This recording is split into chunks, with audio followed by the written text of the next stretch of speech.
오순절 날이 이미 이름에 그들이 다 같이 한 곳에 모였더니 호련히 하늘로부터 급하고 강한 바람 같은 소리가 있어 그들이 앉은 온 집에 가득하며 마치 불의 혀처럼 갈라지는 것들이 그들에게 보여 각 사람 위에 하나씩 임하여 있더니 그들이 다 성령의 충만함을 받고 성령이 말하게 하심을 따라 다른 언어들로 말하기를 시작하니라.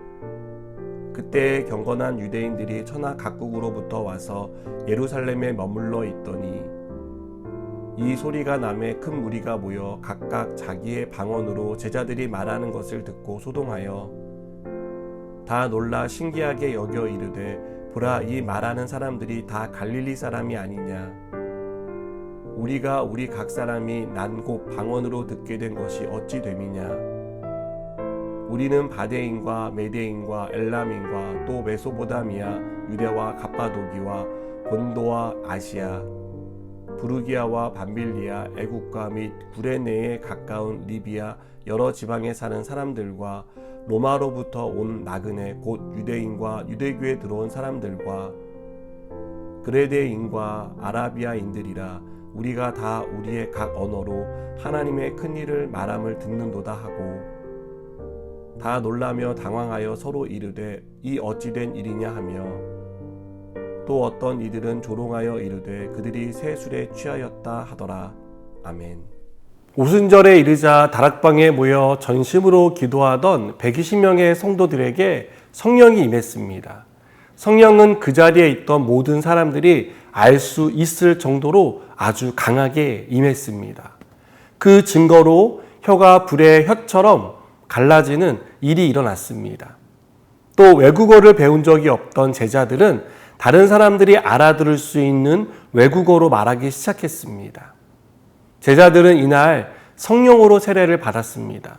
성령의 새롭게 하시는 은혜를 입었습니다. 사람들은 의지와 결심만 있으면 변할 수 있다고 말합니다. 그러나 작심 삼일이라는 말이 괜히 있는 게 아닙니다.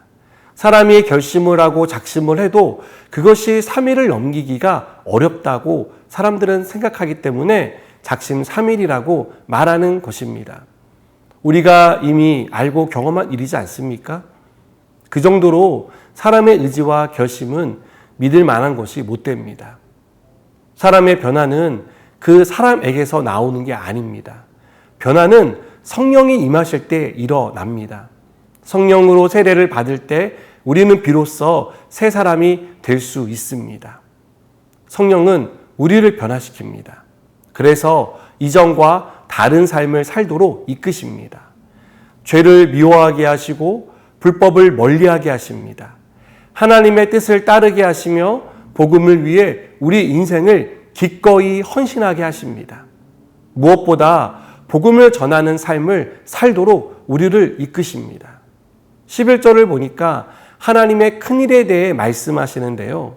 성령께서 제자들의 입을 통해 다른 언어를 주신 이유는 오순절을 맞아 예루살렘에 모인 수많은 사람들에게 그들의 언어로, 그들이 알아들을 수 있는 말로 하나님의 큰 일인 복음을 전하기 위한 것이었습니다. 여러분, 우리가 성령의 충만을 위해 간구하는 이유는 우리의 유익을 위한 것이 아닙니다. 우리의 마음이 평안해지고 우리의 삶이 이전보다 나아지는 변화를 위한 것이 아니라는 것입니다.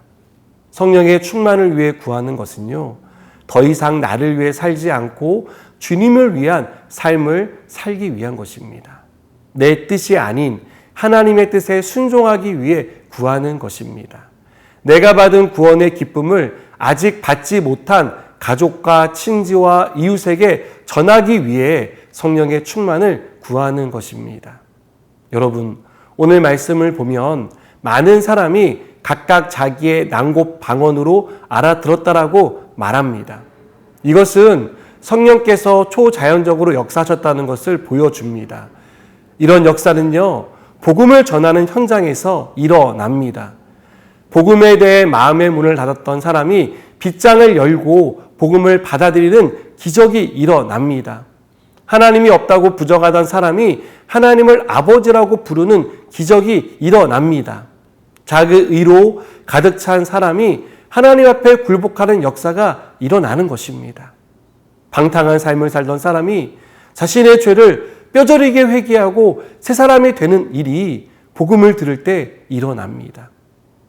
여러분, 우리가 전한 복음은 사람을 변화시킵니다. 죽은 영혼을 살리는 역사를 일으킵니다.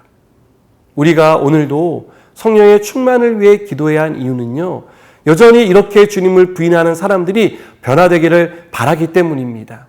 완강한 태도로 복음을 거부하는 사람들이 우리 주변에 여전히 남아있기 때문입니다. 그들은 복음을 들어야 합니다. 그 복음은 우리를 통해 증거되어야 합니다. 우리가 이 복음을 담대히 전하기 위해 성령의 충만을 기도해야 합니다. 사랑하는 여러분, 오늘도 성령의 충만을 위해 기도하시는 저와 여러분이 되었으면 좋겠습니다. 그래서 우리가 많은 사람들에게 이 생명을 전하는 복음의 증인이 되기를 주님의 이름으로 축복합니다. 기도하시겠습니다. 하나님, 우리가 성령의 충만함을 위해 간구합니다. 성령 하나님 충만하게 임하여 주셔서 우리가 그 능력에 힘입어 복음을 전하게 하시고 그 복음을 통하여 수많은 사람들이 살아나는 역사가 일어나게 하여 주시옵소서. 예수님의 이름으로 기도드립니다. 아멘.